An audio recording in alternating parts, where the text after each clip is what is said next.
Explota salud en Veracruz. Arrancamos sin rodeos porque aquí hay alguien que falló y falló en serio.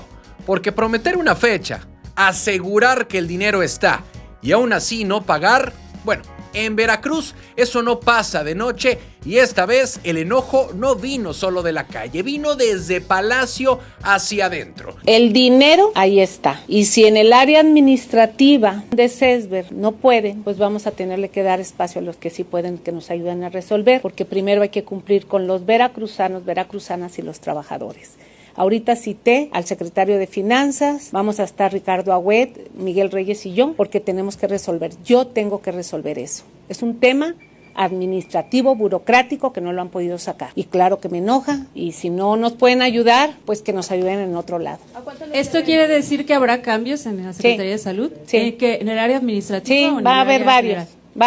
¿De inmediato serán los cambios en la Secretaría de Salud? Si no tuviera el dinero, yo les diría, ¿saben qué? Aguántenme tantito, pero el dinero ahí está. La gobernadora Rocío Nale estalló públicamente por el retraso en el pago de los bonos de fin de año al personal de salud. Y cuando una gobernadora dice esto me enoja, no es una frase al aire, es una advertencia clara de que algo va a cambiar. Sí, porque hace algunas horas en la conferencia de la gobernadora, hay que recordar que el pasado 31 de diciembre se dijo con todas sus letras que ese mismo día quedaban cubiertos los pagos. No ocurrió. Y cuando un gobierno pone fecha y no cumple, el golpe no es solo al bolsillo, es a la credibilidad. Pero eso, por eso mismo vimos las protestas que escalaron. Hospitales en Jalapa, en Río Blanco, personal bloqueando carreteras, manifestaciones, incluso en el Día de la Enfermera. Y el mensaje fue directo. Nos dijeron una cosa y pasó otra. Y en política, eso siempre cobra factura. Aquí viene lo más delicado del asunto porque la gobernadora fue muy clara. El recurso sí existe. Sí, dinero hay. El problema no es financiero, es administrativo. El intento de pagar bonos con tarjetas para usar solo en tiendas específicas fue la chispa. Luego vinieron las transferencias, firmas, documentos, referencias bancarias y aún así decenas de trabajadores siguen sin cobrar. Ahí Rocío Nale fue tajante. Si en servicios de salud de Veracruz no pueden resolver, habrá cambios inmediatos. Traducción política, se acabó la paciencia con la burocracia. Cuando le preguntaron si los cambios alcanzarían al secretario de Salud Valentín Herrera, la respuesta fue corta y filosa. Vamos a ver. Y en lenguaje político, eso no exonera a nadie. Tampoco sentencia, pero deja a todos bajo revisión. Y en estos contextos, nadie se siente seguro. El mensaje es muy claro. Si alguien no puede con el encargo, habrá quien sí. Y esto no es solo un bono. Está también el caso de trabajadores de limpieza subcontratados, aguinaldos pendientes y sueldos que no llegan. Aquí Rocío Nale puso sobre la mesa algo más grande. Que Veracruz sea proyecto piloto para que el personal sea contratado directamente sin intermediarios. Si no hay respuesta desde Hacienda, la gobernadora ya dejó claro que tocará otras puertas, incluso la de la presidenta Claudia Sheinbaum. Así que el mensaje es que el tema no se va a dejar enfriar. Rocío Nale también no minimizó las protestas, no culpó a los trabajadores y no escondió el enojo. Lo asumió, dijo que el problema es administrativo y que no es aceptable. Y remató con una frase que pesa. Primero, hay que cumplirle a los trabajadores. Y en un estado con larga historia de promesas incumplidas, ese mensaje no es menor. Hoy el conflicto sigue abierto, pero algo quedó claro. Cuando la gobernadora se enoja, alguien paga el costo. Y en la Secretaría de Salud, más de uno ya no está haciendo cuentas de bonos, sino de permanencia. ¿Cansados de las mismas noticias de siempre? Con los mismos de siempre. Aquí lo contamos sin rollos, directo y diferente. Dale click a la campanita, suscríbete y entérate de lo que de verdad está pasando en Veracruz y en la política. Noticias locales. Orizaba bajo sospecha policial. Arrancamos fuerte porque este nombramiento no pasó desapercibido. En Orizaba no se está discutiendo un bache ni un cambio menor, se está discutiendo quién cuida la seguridad de la ciudad. Y cuando el alcalde sale a defender a su jefe policial con tanta vehemencia, es porque el tema ya escaló. Marina Armada de México es una de las instituciones o la más confiable del país, y quiero decirles que los exámenes de control y confianza de esta institución también son los más exigentes también del país. Por otro lado, él fue absuelto por magistrados del Poder Judicial de la Federación. El alcalde, Hugo Chaín, salió a dar la cara para respaldar al nuevo director de Seguridad Pública, Alfredo Álvarez Valenzuela, asegurando que está exonerado, que no tiene procesos pendientes y que la gente puede estar tranquila. Pero justo ahí empieza la polémica. Sí, porque según el alcalde, el mensaje es claro. No hay delitos vigentes. Chaín, el nuevo alcalde, aseguró que revisaron perfiles, trayectorias y requisitos legales antes del nombramiento. Destacó que Álvarez es capitán retirado de la Marina y que aprobó los exámenes de control y confianza, subrayando que son de los más estrictos del país. Incluso fue más allá. Afirmó que el funcionario fue absuelto por magistrados federales y lanzó una frase clave: no juzgar lo que ya fue juzgado. Para el alcalde, hablar de órdenes de aprehensión activas no solo es falso, sino ilógico, porque dice que nadie podría andar libre en las calles si eso fuera cierto. Pero aquí viene el otro lado de la historia, porque existen antecedentes públicos que no desaparecen con una conferencia. Álvarez Valenzuela fue señalado en el pasado por un caso de desaparición forzada derivado de un operativo del 2008 y años después por acoso sexual cuando ocupaba un cargo federal. En 2021, autoridades intentaron detenerlo en Tlaxcala y el episodio terminó con su salida del cargo. Posteriormente, obtuvo una suspensión provisional mediante amparo para enfrentar los procesos en libertad, así que legalmente, pues no es lo mismo estar condenado que estar investigado. Y ahí está justo el punto de fricción. Colectivos civiles no se quedaron callados. Desde la sociedad organizada se calificó el nombramiento como grave y preocupante. El argumento es muy simple: o el ayuntamiento no investigó lo suficiente, o investigó y aún así decidió avanzar.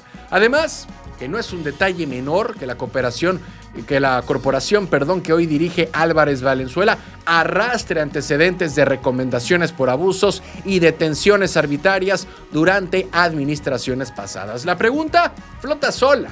¿Es este el mejor perfil para reconstruir la confianza en Orizaba?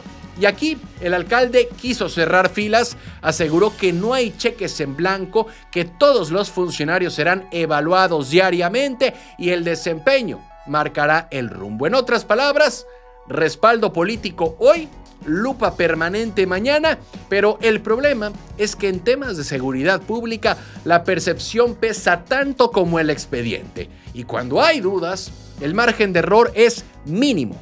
Así que hoy Orizaba queda en medio de dos narrativas: la institucional, que habla de exoneración y legalidad, y la social, que recuerda antecedentes y exige cautela. El alcalde ya tomó su postura, pero ahora el tiempo y los hechos dirán si fue una decisión técnica o una apuesta de alto riesgo, porque en seguridad no basta con estar libre. Hay que parecerlo y demostrarlo todos los días. Noticias locales. Balazos en fiesta de niños. Sí, en Coatzacoalcos, una fiesta infantil, una tarde que debería ser de risas, de globos y de pastel, terminó convertida en escena de terror. Gritos, llanto, disparos y un hombre ejecutado frente a familias y menores de edad. El ataque ocurrió la tarde del domingo 4 de enero en plena colonia Puerto México. No fue en la madrugada, no fue en un lugar aislado, fue a plena luz del día y en un evento familiar. De acuerdo con los primeros reportes, sujetos armados ingresaron de forma violenta a un salón de eventos ubicado en la calle Cuauhtémoc, esquina con Carlos Gómez, y bueno, no hubo discusión, no hubo advertencia, entraron y dispararon directo. La víctima, un hombre de aproximadamente 35 años, recibió múltiples impactos de arma de fuego que le provocaron la muerte prácticamente en el lugar. El estruendo de los disparos desató el pánico total entre los asistentes, quienes salieron corriendo como pudieron, tratando de proteger a los niños. Lo que siguió fueron minutos de caos absoluto. De manera preliminar, se informó que el hombre se dedicaba a la compra-venta de vehículos en el puerto de Veracruz y viajaba con frecuencia a Coatzacoalcos porque tenía familia en este municipio. Pero este dato no es menor, porque refuerza una constante en la violencia de la región. Ataques directos, ejecutados con precisión, sin intención de confrontación, pero con alto riesgo para terceros. Aquí no hubo enfrentamiento, hubo ejecución. Tras el ataque se activó el 911, elementos de la policía municipal llegaron como primeros respondientes y confirmaron que el hombre ya no contaba con signos vitales. Paramédicos de la Cruz Roja intentaron auxiliarlo, pero ya no había nada que hacer. La zona fue acordonada mientras personal de la Fiscalía General del Estado de Veracruz, Policía Ministerial y servicios periciales realizaban las diligencias correspondientes. El cuerpo fue trasladado al CEMEFO y se abrió una carpeta de investigación por homicidio doloso. Este asesinato no es uno más en la estadística. Con este hecho, Coatzacoalcos registra su primer homicidio doloso del 2026. Un año que apenas empieza y que ya arranca con una escena brutal. Pero para ponerlo en contexto, en 2025 el municipio cerró con 49 homicidios dolosos, la mayoría ataques directos, y este caso se suma a otros hechos recientes de alto impacto en el sur del estado, como el múltiple homicidio en Sayula de Alemán. Aquí el punto más duro no es solo el asesinato, es el lugar, el momento y las personas alrededor. La violencia ya no se queda en la noche ni en calles solitarias. Entra a fiestas infantiles, a colonias habitadas, a espacios donde hay niños. Noticias locales. Les roban la pensión a abuelitos en Veracruz. En Veracruz, el problema no siempre es que no llegue el apoyo, sino quién se queda con él. Adultos mayores que deberían recibir su pensión completa terminan recibiendo migajas. Y en muchos casos, el abuso viene desde casa. Por eso el mensaje de la secretaria de Bienestar, Ariadna Montiel, no pasó desapercibido. Hay que proteger la pensión del bienestar y cerrar la puerta a los abusos económicos contra las personas mayores. Durante su mensaje público, Ariadna Montiel puso sobre la mesa una realidad incómoda. En zonas del sur de Veracruz, particularmente en Coatzacoalcos, se han detectado casos recurrentes donde adultos mayores, por problemas de movilidad o salud, confían su tarjeta a familiares y el dinero nunca llega completo. En algunos casos, no llega nada. Y aquí no se habla de delincuencia organizada ni de fraudes bancarios sofisticados. Se habla de algo más duro: aprovecharse de la vulnerabilidad de quien ya no puede defenderse igual. La recomendación fue directa y sin rodeos. Ariadna Montiel pidió que, en la medida de lo posible, los adultos mayores mantengan el control directo de su tarjeta del bienestar y su NIP. Y si tienen que delegar el retiro, que sea solo con personas de absoluta confianza. Y la funcionaria fue muy clara: el recurso es para el bienestar de los adultos mayores, no para completar el gasto familiar, pagar deudas ajenas o administrarlos sin consentimiento. El programa tiene candados de seguridad, sí, pero el punto débil sigue siendo el factor humano. Y aquí viene la parte más sensible de esta situación, porque Ariadna Montiel hizo un llamado ético a las familias. Recordó que estos apoyos son recursos públicos pensados para garantizar una vejez digna y no una caja chica.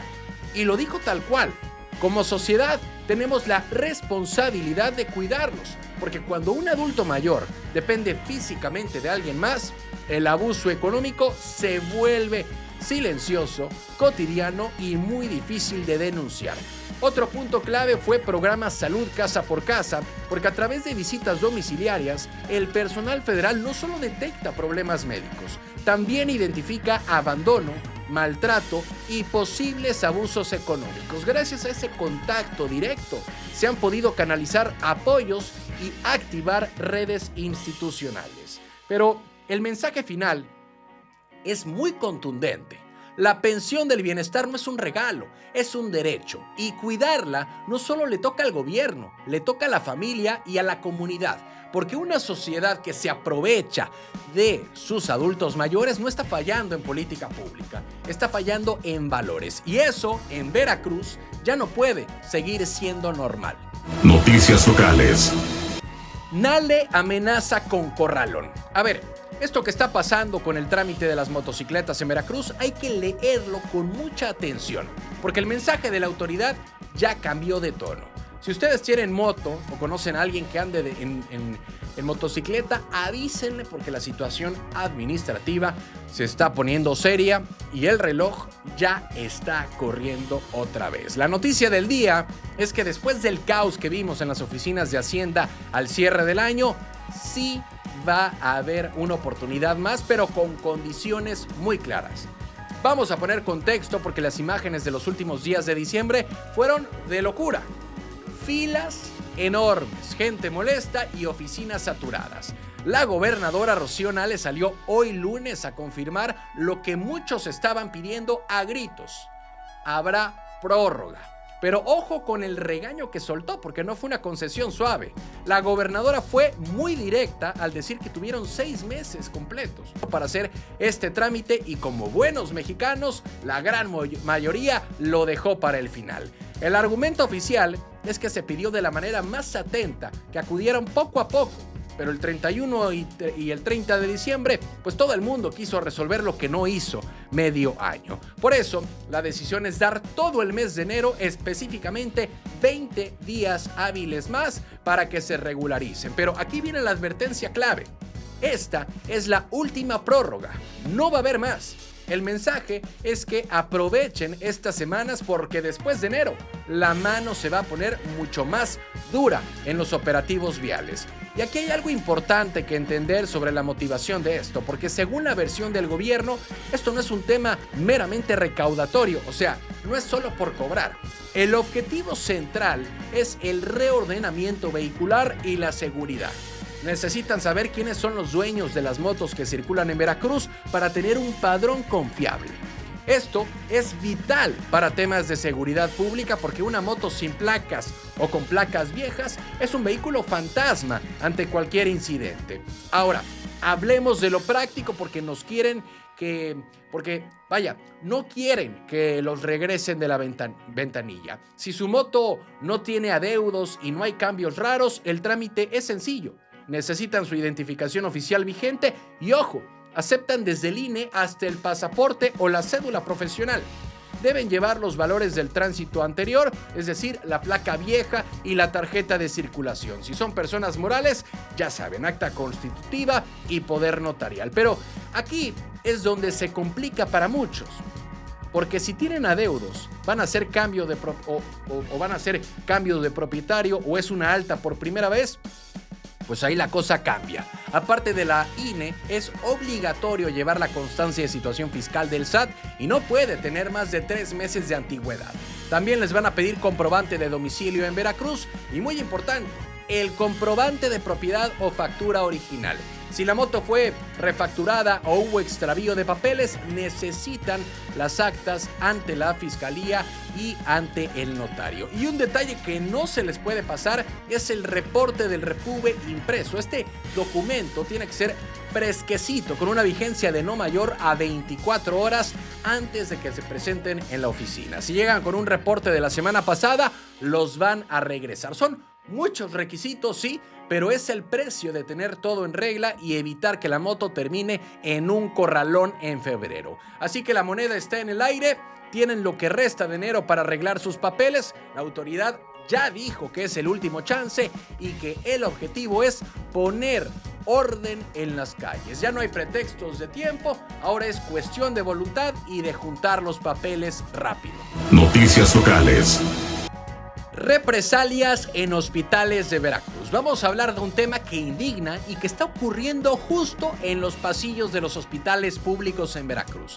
Es una situación que exhibe una vulnerabilidad laboral terrible para la gente que hace el trabajo más pesado y riesgoso, la limpieza hospitalaria. Lejos de solucionarse, el conflicto con la empresa Ley está escalando a niveles preocupantes con señalamientos de represalias directas contra quienes se atrevan a levantar la voz. Pero para que entiendan la gravedad del asunto, a pesar de que se comprometió y se prometió una intervención para arreglar los pagos y las condiciones, la realidad sigue siendo crítica. Trabajadores de limpieza denunciaron que hubo una selección muy extraña a la hora de pagar. Parece que solo soltaron dinero en el hospital de Río Blanco y el de salud mental, pero dejaron fuera a más de 100 personas que trabajaban en los centros de salud. Divide y vencerás parece ser la estrategia, pero lo más delicado de esto no es solo la falta de pago, que ya es grave, sino la respuesta ante la queja. Están denunciando que hubo despidos de trabajadores que participaron en las protestas anteriores, pero imaginen esto, gente que exige que le paguen lo que ya trabajó y la respuesta es quitarles el empleo. Esto se lee como un castigo directo, un mensaje de miedo para que nadie más se organice ni reclame sus derechos básicos. Los testimonios son desgarradores. Estamos hablando de personal que trabaja sin aguinaldo, sin prestaciones y escuchen esto, sin seguridad social. Es una ironía cruel, porque trabajan limpiando hospitales expuestos a virus, bacterias y residuos biológicos infecciosos todos los días, pero ellos mismos no tienen IMSS ni acceso a servicios de salud si se enferman. Los tratan, como dicen ellos mismos, como si no existieran, y aquí hay que cuestionar el papel de la autoridad. Porque hace 4 meses se dijo públicamente que los contratos con esta empresa Ley se iban a cancelar por tantas irregularidades. ¿Y qué pasó? Según los trabajadores, no solo se cancelaron, sino que se extendieron hasta marzo. La pregunta es obligada. ¿Quién está protegiendo a esta empresa? ¿Por qué se permite que una compañía que incumple tan flagrantemente siga operando con dinero público? La precariedad es total. Los empleados cuentan que los obligan a hacer cosas que ni les tocan, como jardinería o pulido de pisos cuando su contrato es de limpieza general. Todo esto bajo la amenaza constante de que si no les parece, pues ahí está la puerta. El miedo a las represalias es real. Por eso, muchas de estas denuncias se hacen desde el anonimato, porque la gente necesita comer y teme perder lo poco que tiene. La frustración ya llegó al límite y por eso vimos bloqueos en Jalapa, cerca del centro de cancerología. Así que la gente ya no sabe a quién acudir porque sienten que el gobierno, en lugar de regular, está tolerando esta cadena de abusos. Exigen que la gobernadora intervenga directamente porque las promesas de los mandos medios no se han cumplido. No hay certeza laboral, no hay fechas claras de pago y la situación económica de estas familias es insostenible. Es un tema de justicia laboral básica, porque no se puede hablar de un sistema de salud de primera cuando la gente que mantiene limpios los hospitales está trabajando en condiciones de tercera, con miedo y sin derechos. Ojalá haya una respuesta real y no más parches temporales.